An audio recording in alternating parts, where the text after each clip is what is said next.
Welcome back to the classroom. My name is Mr. Wong. Today we're going to be looking at Module 5, Advanced Mechanics, Inquiry Question 2, Circular Motion. And we're going to be focusing on this dot point here, which says solve the problems, models, and make quantitative predictions of objects executing uniform circular motion. In our previous lesson, we've already gone through these three equations. We're going to go through this one today. This one is known as angular velocity. So, our lesson intention is to define and derive an equation to describe an object's angular velocity. Our success criteria for this lesson is to solve problems and make quantitative predictions of these objects undergoing uniform circular motion based on what we know about its circular motion. So, let's begin. To give you a quick recap, we're going to go through a past paper question here. So we have a satellite that moves in uniform circular motion around Earth. The following table shows the symbols used in the diagram below. Well, you don't really need the table here, but you can see how F represents force and V represents velocity. Which of the following shows the direction of F and V at the position indicated? So if we have a satellite undergoing uniform circular motion, which one is the most appropriate? Pause the video here if you want to have a quick look. In 3 seconds, we'll go through the answer. So in 3, 2, 1, the correct answer is A. The reason being is because for something to have a uniform circular motion, firstly, velocity is, or actually speed, the tangential speed stays constant. So there you go, that's your tangential speed. And we have a net resultant force pointing inwards. That net resultant force is what we describe as the centripetal force. Okay, it can't be this one, the force is going outwards. That can't maintain a circular motion. That will actually push our satellite out. It can't be this one because that means our satellite will just accelerate out in this direction. Remember, the direction of the force will dictate the direction of the acceleration. If they both go down like this, then the satellite just hits dead in the middle of the planet. So this is the correct answer. In order for something to maintain a circular motion, the velocity must be tangential to the circular path. There's a really nice thought experiment that Isaac Newton thought of that we'll discuss later on if we have that opportunity. Okay, so this is what we have. Uniform circular motion. These are the important formulas of it. We have velocity of a circular motion. V equals 2 pi r over t. This t represents the period. We have centripetal acceleration, v squared over r. And we have centripetal force, mv squared over r.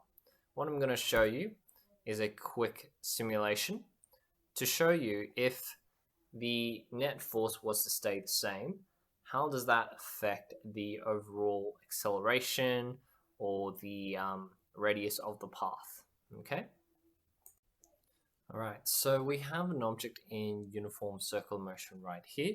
As you can see, we have the centripetal acceleration pointing our object inwards, and we have our tangential velocity. Now, we know what the formula for centripetal force is and centripetal acceleration. Let's have a look if we were to increase the speed of the object, so the tangential speed here, what would actually happen to the object here? Okay, so you can see if I increase the tangential speed, that is this one going around here, to maintain the object in this uniform circular motion, then there must be a greater acceleration inwards, or so to speak, you need a greater net force to keep this object in this center motion here, okay? Which essentially means if that force isn't maintained and the velocity or the tangential velocity is increased really quickly, then we can actually break off our shape of a uniform circular motion, and it kind of deviates off something like so. All right.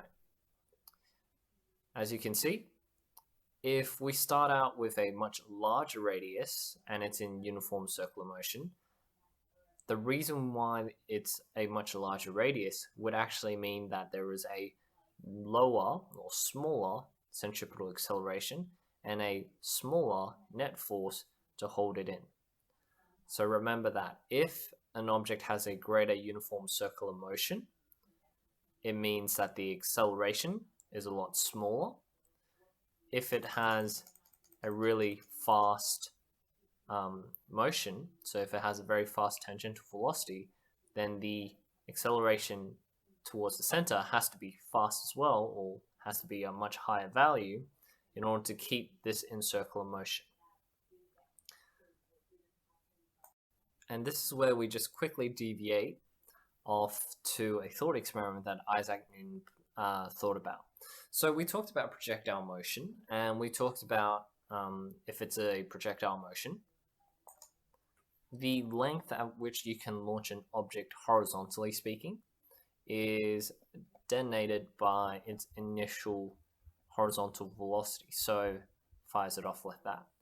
Now, according to Isaac Newton's thought process, if you increase this initial horizontal velocity, you'll find that the object will go further, right? So it'll go further on.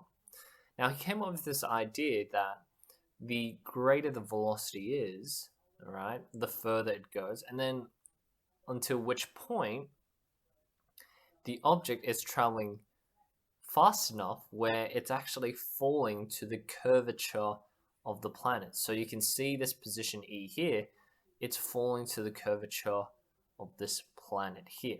So what we can actually think of is a couple of things. We can look at the energy contributions. We can also look at the gravitational field pulling on the object down, right? Remember what we said about projectile motion. The only thing that will cause the object to fall down in our assumptions is gravity, because that's the only thing that's pulling the object towards the center of the planet here. Okay, but at the same time, we can also say that the net force contributing to this motion coming down, assuming the Earth is a nice circular sphere, obviously we're making quite a lot of assumptions here, but let's just say that. So our net force coming in is based on the weight force on the ball, and that net force, or the weight force, just so also happens to be the centripetal force, right? It's the resultant force or net force. Think of it as centripetal force as a fancy way of saying net force, but for motions going through circular motion. So at a particular point in time, if we launch the tangential velocity, let's call this the u or ux or vx, up to you. If this velocity is fast enough, then the centripetal force or the net force is only strong enough to keep it in circular motion. If the object wasn't fast enough, it would fall into the orbit of the planet. If it traveled too fast, it will actually leave the orbit and off it goes, right? Or cause an elliptical shape, which is sort of why with some planets you see them having these kind of elliptical shapes around their orbit. So that's a really famous thought experiment he had, and it's actually one of the experiments that we can think of and credit with, much as Galileo's idea that all objects accelerate at the same rate due to gravity. These are really important experiments and thought experiments that were used to help us propel the need to go into space travel, or help navigate us into space travel. Okay, so let's go to the main dish of this lesson, and that is to investigate the angular velocity. Okay, so what's the difference between the terminologies?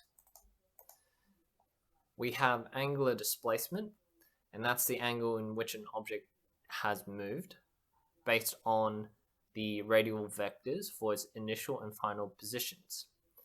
Okay, so starting from position A here to position B here.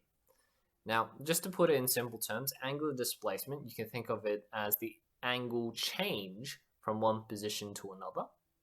That's different from a linear displacement, which is the overall change in a 2D or 1D plane. Okay, so this we can measure in meters. This we can measure in degrees or radians. Okay, so in order to calculate the angular velocity of an object, we need to firstly discuss the concept of angular displacement. When we measure angular displacement, so how far an object moves from one position to another, that's called the radians, or we measure in radians or degrees. If you ever wondered or can't remember what radians stands for, it's the length that the radius makes on the curve here. So one arc is 1 radian, one angle is 1 radian, like so. For your additional information, radians is defined as the angle in which the radius wraps itself around the circumference of the length. So you can sort of see how the radius here wraps itself around the curvature of our circle here. As a matter of fact, 1 radian equals approximately 57.2958 degrees. To help simplify the whole process, just remember this is how you can convert the values here. Now the reason why we're talking about this quickly here is because when it comes to angular displacement, you could be asked to measure it in degrees. Mostly they do ask you to measure it in radians or radians per second. So it is a good thing to actually practice and ensure that you are confident in. So to convert from degrees to radians, it's the number times pi over 180. That will give you radians. If you want to find degrees from radians, it's the reverse. So times 180 over pi. So let's really quickly go over these conversions, and then we'll go into the velocity calculations. Okay, so to do our working out, and I'll only do one of these just to make it simple for everyone. So it's 30 times pi over 180. That'll give us value in radians, so 0.524 rads is usually a shorthand way of writing it. If I want to convert the following into degrees from radians, so this is the radians I have, convert it into degrees, 180 divided by pi. As you can see, we can actually cancel the pi's out. So 180 over 5, that gives us 36 degrees. Or you can do 36.0 degrees to make it 3 sig figs, consistent with what we had from above. So that's how you do that conversion there. Okay, moving on, we are now going to look at how to convert from uniform or get uniform circular motion to calculate the angular velocity. So angular velocity is represented by this symbol here, omega.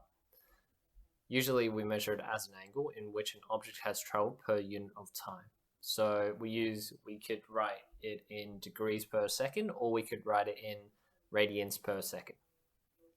Now, linear velocity is displacement over time. So angular velocity is going to be angular displacement over time. So this angle here, change in angle, angular displacement over time, that is omega. Okay, so this is relatively easy to work out, but obviously you might want to know how to correctly calculate angular displacement. Okay, so you can work this out by the arc length.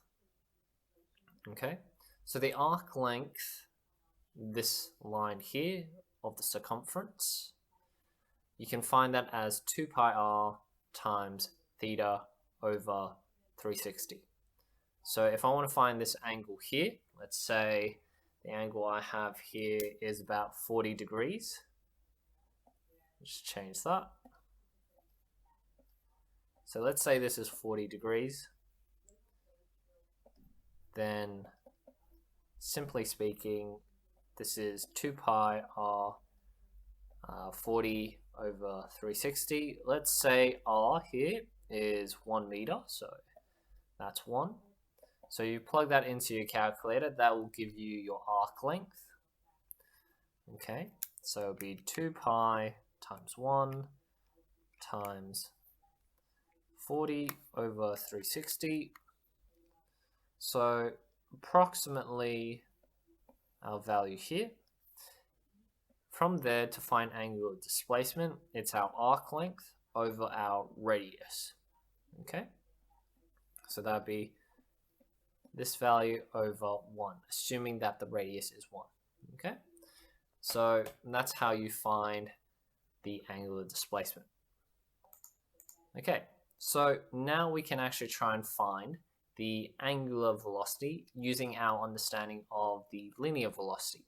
So we already talked about what the equation looks like. It looks something like so. All right, so let's just go through it. So we can relate angular velocity to linear velocity by remembering the definitions, right? So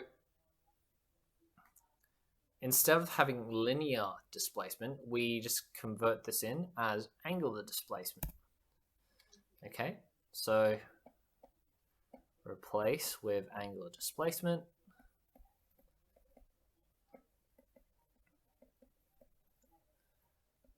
So this is what we get here. All right. We can also express this notion similar to linear velocity. So we can actually make a conversion where we can see the relationship between angular velocity and linear displacement of the object. And we get this here. Okay, so simply speaking, this angular displacement is adding on to what we have here. All right, so I've substituted theta into here and I get this equation here. I can then split it off to this here. Okay, so I've gone from delta S over R times delta T. I've essentially split them off into one component. So I've written 1 over R times delta S over delta T. So what you can see here is I've got the radius component of the motion, and I also have the linear displacement again. But whilst I'm doing all of this, this is directly linked to angular velocity. Now let's substitute V into our equation and we get the following. So it becomes omega 1 over R times V, which gives us this formula here. Now the reason why this is important is we're showing how angular velocity and linear velocity can be found within the same relationship. That's a really interesting and powerful tool to use. Okay, so I'll just blank it out because there's one other thing I want to mention. So just remember that V has the units of meters per second squared, while as omega has it in radians per second, or you could do degrees per second. But most often or not, questions will ask you in radians per second. Okay, and there's actually another method we can use to show the relationship between angular and linear velocity. So let's go to that. All right, so we can actually express omega as 2 pi over t. So the reason why we can say that is because angular displacement is about the change in angle, right? A full circle, the total angle of a full circle in radians, 360 around, is 2 pi. So 2 pi over delta t. Okay, so that's what we can represent. Now, if you recall, we earlier said that the linear velocity for a circle is 2 pi r over t, which means if I actually express this out like so, can you see how this part of the equation can give you this part here? So this is what we get, as we can see. And we can also find omega based on v. So that's a really interesting relationship that we get here. So there's that. And that is the equations we have. So we have angular displacement, that is our arc length or arc distance, divided by radius. This will give us a value in radians or degrees, but usually radians. We find angular velocity as omega, and that's in radians per second. And we can find the relationship between angular velocity and linear velocity, which is measured in meters per second. Okay. Alrighty, so that concludes this explanation video for now.